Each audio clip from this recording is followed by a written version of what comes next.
परिवाराच्या वतीने आज अधिक मासासाठी आपल्याला सगळ्यांना 33 कुटुंबातल्या जोडप्यांना बोलवलेलं आहे. त्याने मला विनंती केली होती की याविषयी तू थोडंसं बोल. खरं तर अधिक मास हा विषय खूप पूर्वीपासून आपल्याकडे म्हणजे वैदिक काळात याचे उल्लेख आहेत. मलीमलूस, संप्राप, मिलू अशी वेगळी नावं त्या मासाची पूर्वीपासून आहेत. पण एक कथाही अशी सांगितली जाते की हा मास जेव्हा करायला सुरुवात झाली त्याच्या मागचं कारण ऋषी मुनींनी कालगती पाहिली आणि लक्षात असं आलं की 365 दिवस 5 तास 48 मिनिटं एवढ्या वेळात एक प्रदक्षिणा आपली सूर्याभोवती पूर्ण होते. पण ती होत असतानाचे इंग्रजी महिने आहेत ते सगळे राशीनुसार आहेत.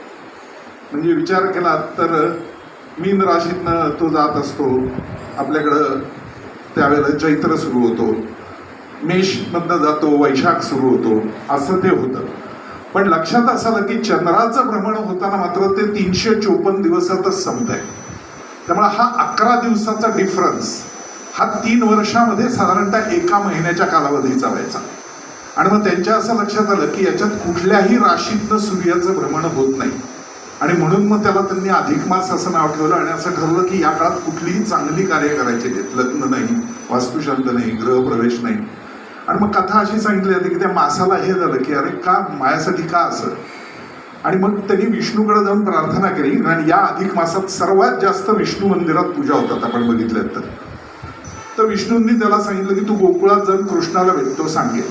आणि मग तो कृष्णाकडे गेला अधिक मास आणि म्हणला हे असं काय बरोबर आहे काय, माझ्याच एकट्याच्या बाबतीत असं का, सूर्याच्या राशीतनं मी जात नाही म्हणून म्हणजे बदलत नाहीये काही. आणि मग कृष्णाने त्याला आशीर्वाद देऊन त्याचं नाव बदललं आणि तिथून पुढे याला पुरुषोत्तम मास असं आपण म्हणायला लागलो खऱ्या अर्थाने. आणि म्हणून मग दान, तप, पूजन अशा सगळ्या गोष्टींचं महत्व त्या काळात कृष्णाने ते वाढवलं. आणि त्यामुळे साधारणतः त्या काळापासून आपल्याला जाणवत राहतं की तो अधिक मास बरोबर कॅल्क्युलेशनने आपल्या ऋषी मुनींनी फार पूर्वीपासून जो करून ठेवलाय.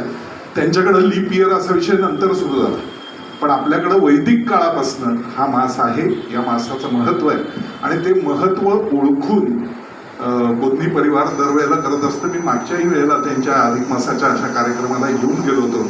इच्छा एकच असते की वयाने लहान का मोठे आहोत आपण, शिरीष आणि त्याच्या पत्नीपेक्षा हा भाग नसून या निमित्ताने आपल्याला त्यांनी आता जे काही एक स्थान दिलेलं आहे त्या स्थानाचं महात्म्य आपण आपल्या मनात ठेवावं आणि त्यांच्या कुटुंबासाठी सर्वार्थाने सदिच्छा व्यक्त कराव्या.